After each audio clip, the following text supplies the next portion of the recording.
Perkenalkan, nama saya Maria Isabella Lada dari kelas 5B Akuntansi Sektor Publik.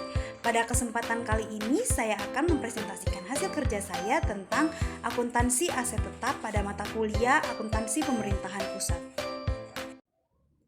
Pertama, saya akan menjelaskan terkait dengan pengertian aset tetap.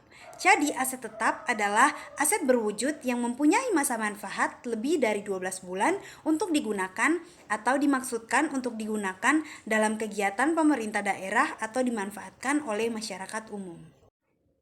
Selanjutnya ada klasifikasi aset tetap. Klasifikasi yang pertama ada tanah. Tanah yang dikelompokkan sebagai aset tetap ialah tanah yang diperoleh dengan maksud untuk dipakai dalam kegiatan operasional pemerintah dan dalam kondisi yang siap dipakai. Yang kedua ada peralatan dan mesin. Peralatan dan mesin mencakup mesin-mesin dan kendaraan bermotor, alat elektronik, inventaris kantor, dan peralatan lainnya yang nilainya signifikan dan masa manfaatnya lebih dari 12 bulan dan dalam kondisi yang siap dipakai.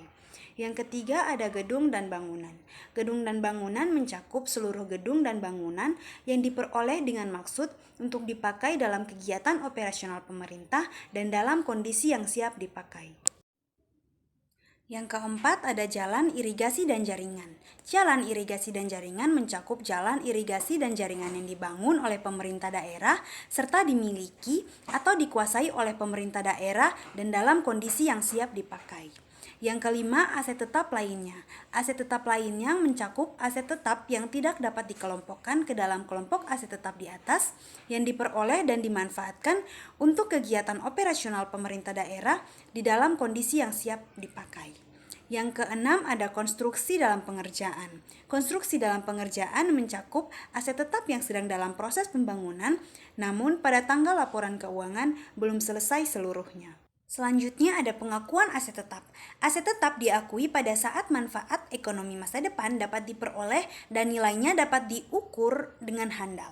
Pengakuan aset tetap sangat andal bila aset tetap telah diterima atau diserahkan hak pemiliknya dan atau pada saat penguasanya berpindah.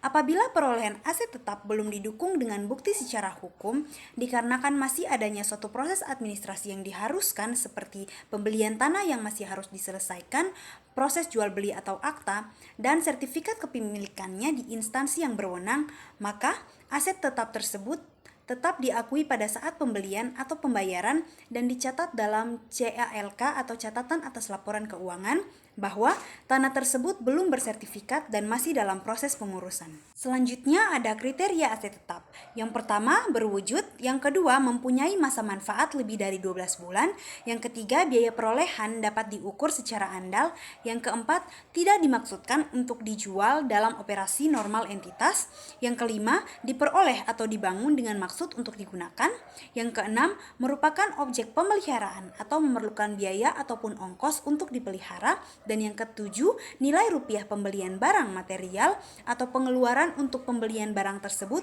memenuhi batasan minimal kapitalisasi aset yang telah ditetapkan sebelumnya. Berikutnya ada pengukuran aset tetap. Aset tetap dinilai dengan biaya perolehan apabila penilaian aset tetap dengan menggunakan biaya perolehan tidak memungkinkan, maka nilai aset tetap didasarkan pada nilai wajar pada saat perolehan. Dalam keadaan suatu aset yang pengukuran yang dapat diandalkan atas biaya yang dapat diperoleh dari transaksi pihak eksternal dengan entitas tersebut untuk perolehan bahan baku, tenaga kerja, biaya lain yang digunakan dalam proses konstruksi. Nah, pengukuran yang pertama yaitu komponen biaya.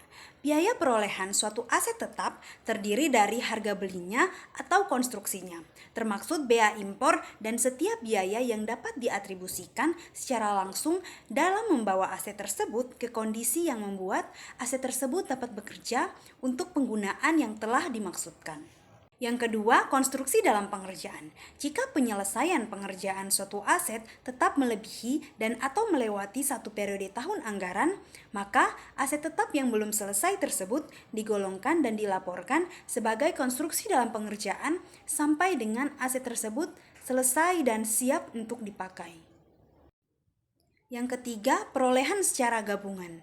Biaya perolehan dari masing-masing aset tetap yang diperoleh secara gabungan ditentukan dengan mengalokasikan harga gabungan tersebut berdasarkan dengan perbandingan nilai wajar masing-masing aset yang bersangkutan tersebut.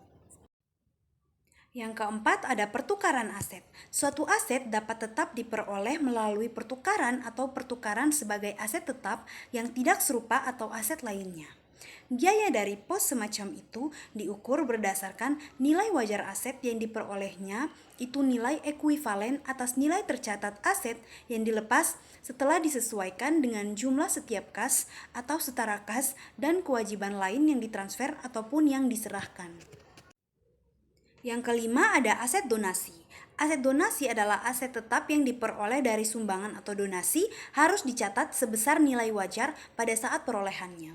Perolehan aset tetap dari donasi diakui sebagai pendapatan operasional.